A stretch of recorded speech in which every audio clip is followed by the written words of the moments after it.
Good evening, ladies and gentlemen. I'm your host for this evening, and you are watching RMU News. Just late last night, President Vladimir Putin released a video of himself speaking in English as a bid for Russia to host the Expo 2020.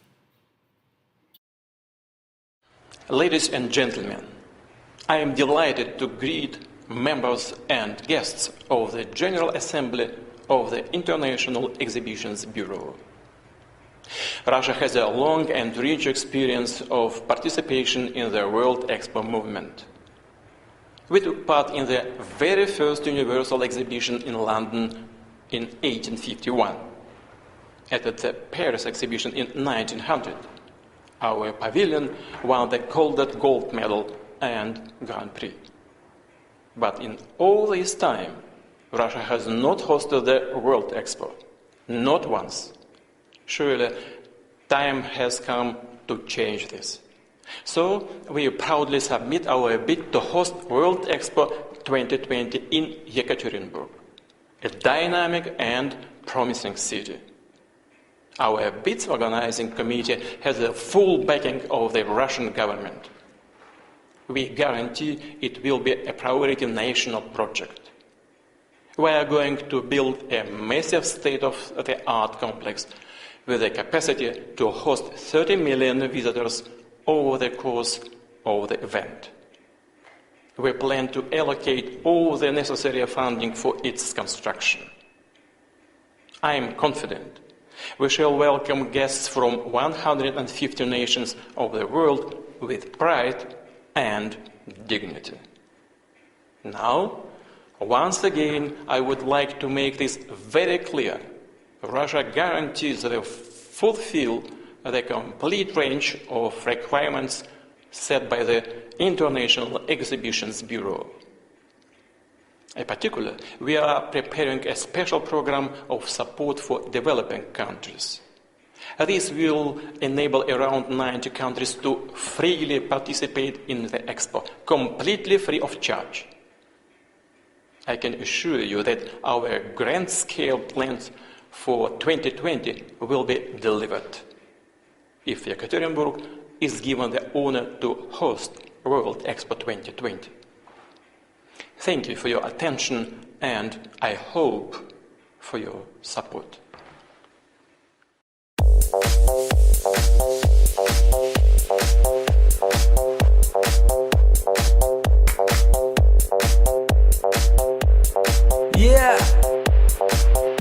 Yeah.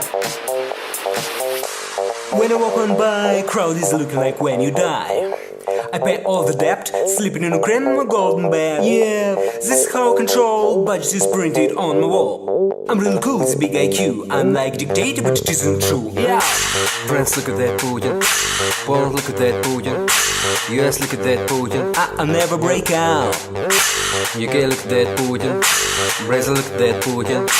China, look at that Putin.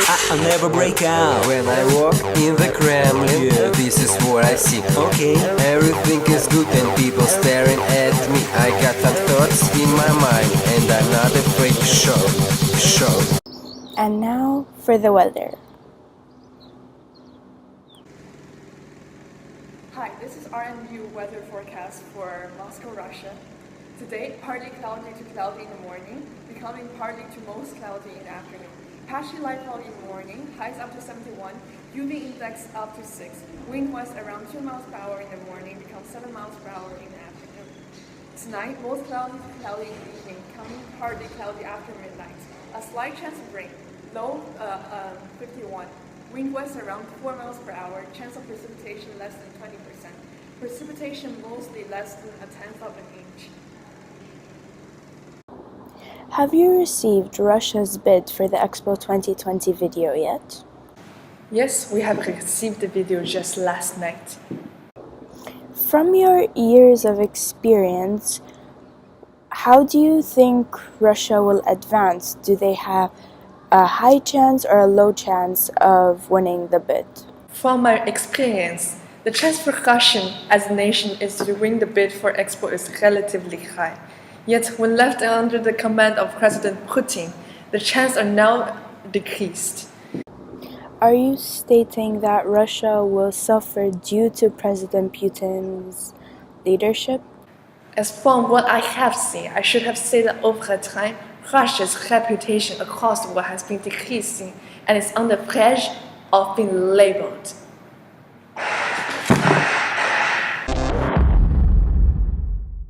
Je suis désolée.